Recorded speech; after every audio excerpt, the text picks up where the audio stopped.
Ultra tenth में आप सभी का स्वागत है। आज हम पढ़ेंगे ज्योग्राफी का चैप्टर 2 जो है भारतीय कृषि के बारे में।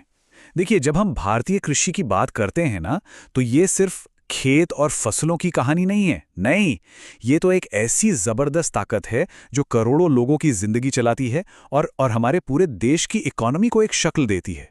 तो चलिए आज भारत की इसी रीढ़ की हड्डी को थोड़ा और करीब से समझते हैं। सबसे पहले जरा इस एक नंबर पर ध्यान दीजिए, 2/3। मतलब भारत की 2/3 आबादी, हर 3 में से 2 लोग, उनकी रोजी रोटी वो सीधे सीधे खेती से जुड़ी हुई है। ये सिर्फ कोई स्टैटिस्टिक नहीं है दोस्तों, ये करोड़ों लोगों की असल कहानी है, जिनकी पूरी दुनिया आप कह सकते हैं जमीन और आसमान के मिजाज पर ही चलती है। तो सवाल ये उठता है कि कृषि को आखिर भारत की रीढ़ की हड्डी कहते क्यों हैं? वेल, इसका जवाब सिर्फ खेतों में नहीं मिलेगा। इसका जवाब छिपा है हमारी थाली में, हमारी फैक्ट्रियों में और यहाँ तक कि देश की तिजोरी में भी। देखिए, इसकी अहमियत को समझने के लिए कुछ बातें जानना जरूरी है। सबसे पहली बात, ये हमारी अर्थव्यवस्था की लाइफलाइन है। ये एक बहुत बड़ी आबादी का पेट भरती है। और इतना ही नहीं, जो बड़े बड़े उद्योग हैं, जैसे कॉटन इंडस्ट्री हो गई, चीनी की मिलें हो गई, उनको कच्चा माल कहाँ से मिलता है? यहीं से। और सोचिए, जब देश की नेशनल इनकम का लगभग 24% हिस्सा खेती से आ रहा हो, तो इसका महत्व अपने आप ही साफ हो जाता है ना। अच्छा, अब भारत इतना बड़ा और विविध देश है, तो जाहिर है कि यहाँ खेती करने का कोई एक फिक्स तरीका तो हो नहीं सकता। यहाँ के तरीके, यहाँ की फसलें, सब कुछ मौसम के चक्र के साथ बदलता रहता है। तो चलिए अब इसी को समझते हैं कि ये सब काम कैसे करता है। मोटे तौर पर देखें तो भारत में खेती के 2 बिल्कुल अलग अलग चेहरे नजर आते हैं। एक तरफ है निर्वाहक कृषि, या जिसे हम सबसिस्टेंस फार्मिंग कहते हैं। इसका सीधा सा मकसद होता है किसान के अपने परिवार का पेट भरना। इसके लिए ज्यादातर पुराने पारंपरिक तरीकों का ही इस्तेमाल होता है। और वहीं दूसरी तरफ है वाणिज्यिक कृषि, यानी कमर्शियल फार्मिंग। जैसा कि नाम से ही जाहिर है, यहाँ फसलें बाजार में बेचने के लिए उगाई जाती हैं। और इसके लिए मॉडर्न इनपुट्स जैसे कि हाई यील्डिंग बीज, फर्टिलाइजर्स और मशीनों का जमकर इस्तेमाल होता है। यहाँ पर एक बड़ा ही इंटरेस्टिंग कॉन्सेप्ट आता है जिसे कहते हैं शस्य गहनता या क्रॉपिंग इंटेंसिटी। अब यह है क्या? देखिए, इसका मतलब बहुत सिंपल है कि एक ही जमीन के टुकड़े पर एक साल के अंदर कितनी फसलें उगाई जा रही हैं। जितना ज्यादा ये प्रतिशत होगा, इसका मतलब है कि जमीन का उतना ही बेहतर इस्तेमाल हो रहा है।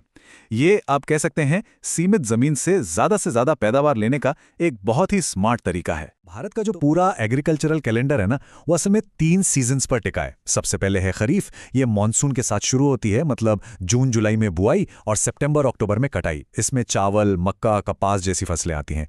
फिर आती है रबी की फसलें, जो सर्दियों की फसलें हैं। इनकी बुआई अक्टूबर से दिसंबर के बीच होती है और कटाई अप्रैल से जून तक। इसमें गेहूं, जौ, सरसों जैसी फसलें मेन हैं।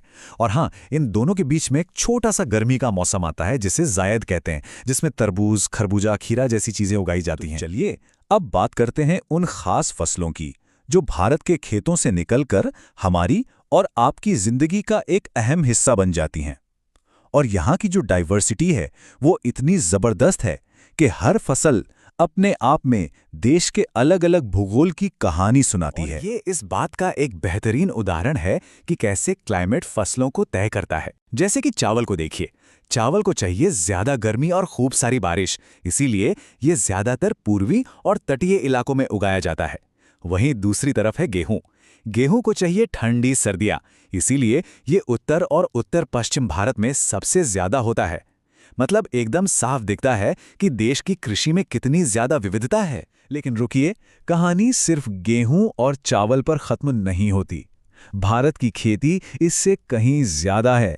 यहाँ ज्वार, बाजरा, रागी जैसे सुपर पौष्टिक मोटे अनाज भी हैं। दालें हैं जो प्रोटीन का सबसे बड़ा सोर्स हैं। फिर गन्ना है जो हमारी चीनी और गुड़ की जरूरत पूरी करता है। तिलहन है जिनसे हमारे किचन का तेल आता है। और तो और असम की चाय से लेकर नीलगिरी की कॉफी तक, और कपड़ा बनाने वाले कपास और जूट तक, सब कुछ, हर चीज की जड़ें इन्हीं खेतों से जुड़ी हैं। अब देखिए, ये जो इतनी बड़ी और विविध कृषि व्यवस्था आज हम देख रहे हैं, ये हमेशा से ऐसी नहीं थी। वक्त के साथ इसमें बहुत बड़े बड़े बदलाव आए हैं। और आज आज ये कुछ बहुत ही गंभीर चुनौतियों का सामना भी कर रही है। अगर हम इसके इतिहास को देखें तो आज़ादी के तुरंत बाद सरकार का फोकस था जमींदारी प्रथा को खत्म करने जैसे भूमि सुधारों पर।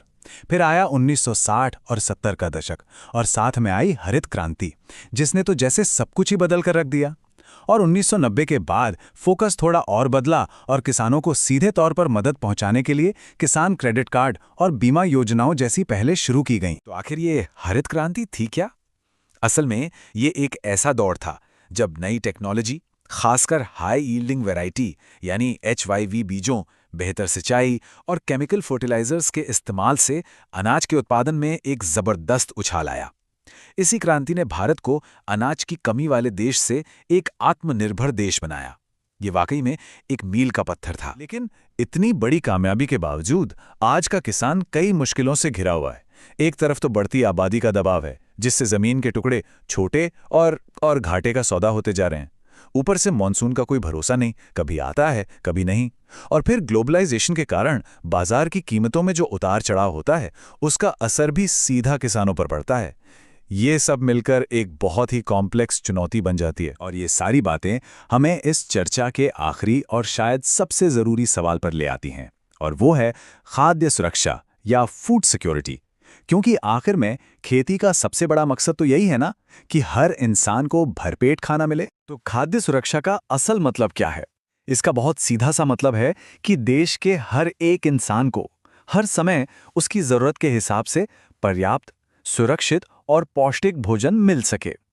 ये एक तरह से एक बुनियादी मानव अधिकार है। अब इस लक्ष्य को हासिल करने के लिए भारत में एक पूरा सिस्टम काम करता है। इसका पहला कदम है बफर स्टॉक बनाना। इसमें सरकार अपनी एजेंसी FCI यानी फूड कॉरपोरेशन ऑफ इंडिया के जरिए किसानों से एक मिनिमम सपोर्ट प्राइस यानी MSP पर अनाज खरीद कर जमा करती है। और फिर आता है दूसरा कदम, सार्वजनिक वितरण प्रणाली या PDS। इस सिस्टम के तहत जमा किए गए अनाज को राशन की दुकानों के नेटवर्क से देश के जरूरतमंद और गरीब लोगों तक बहुत ही कम कीमत पर पहुंचाया जाता है। तो चलिए इस चर्चा को एक आखिरी सवाल के साथ खत्म करते हैं। आज की दुनिया में जहां क्लाइमेट चेंज, बढ़ती आबादी और बाजार के उतार चढ़ाव जैसे नए नए दबाव बढ़ते जा रहे हैं, ऐसे में आने वाली पीढ़ी के लिए भारत के अन्न भंडार को, उसकी फसल को सुरक्षित रखने के लिए क्या करना होगा? ये एक ऐसा सवाल है जिस पर हम सबको सोचना चाहिए। अगर आपको ये जानकारी अच्छी लगी हो तो इस तरह के और भी टॉपिक्स को समझने के लिए चैनल को लाइक और सब्सक्राइब करना बिल्कुल मत भूलिएगा। देखने के लिए बहुत बहुत धन्यवाद।